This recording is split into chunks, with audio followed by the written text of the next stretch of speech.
Hey guys, welcome back to the OK Boys channel. Today we're going to talk about how to do drones on Razorback in the most useful way possible. We're going to use the build 4-piece hardwire with BTSU gloves and Wyvern Overwatch. Of course, all of these pieces are going to be rolled with skill damage. However, you are free to choose any mouse that you like. For example, I like to put on protection from elites, but my teammates like to put on skill haste instead.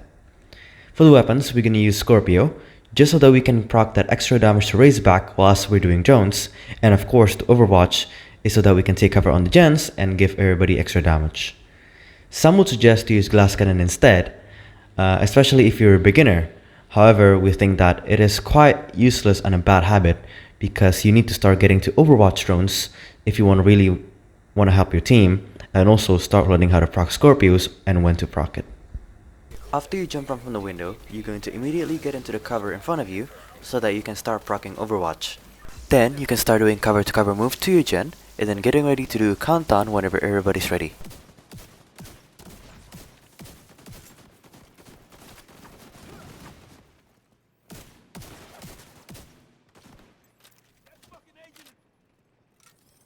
To start the encounter, you may count the generators by saying, Gens in 3, 2, 1 on Jets. or instead, you could just say get on gens if everybody's ready.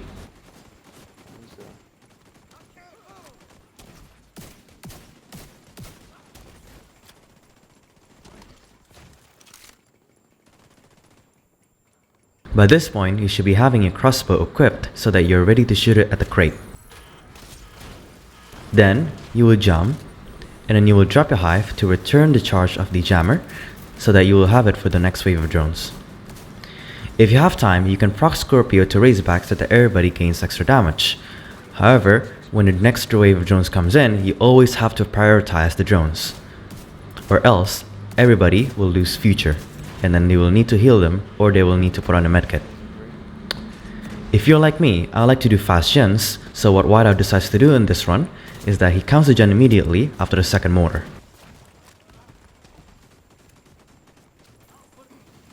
This makes it so that there's only going to be two elite ads spawning in one phase. In total, there's going to be 8 elite ads spawning on all 4 phases. Same steps for this one: jump, drop a hive to return the charge for the jammer, Scorpio in between, and then jump again whenever the next drone wave comes in.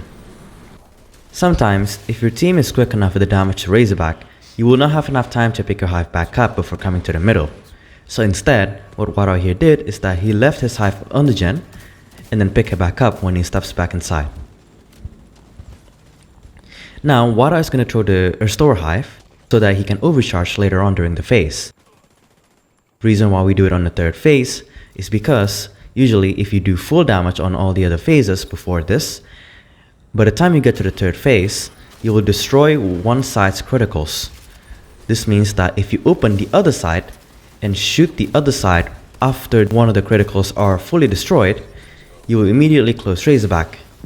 What we are trying to do here is that when we're shooting the other side weak point, we could get extra damage from somebody's scanner pulse.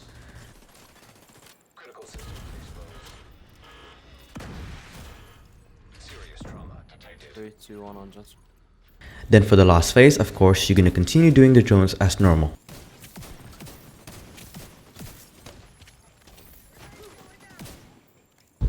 Do note that as a drone guy, you should be leading the raid and being a healer throughout the raid.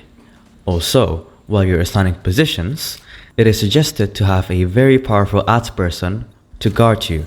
That way he can break the weak points and also can protect you reliably.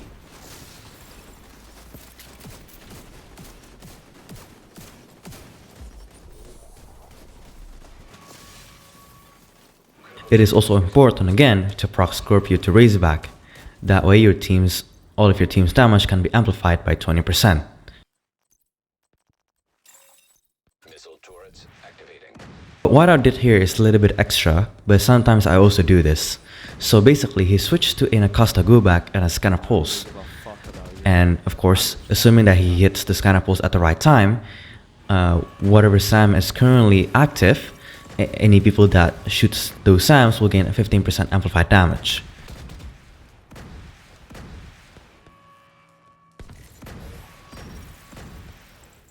It is a good courtesy to maintain Overwatch until the encounter ends, but of course, this shouldn't really be a big problem if your team has enough damage.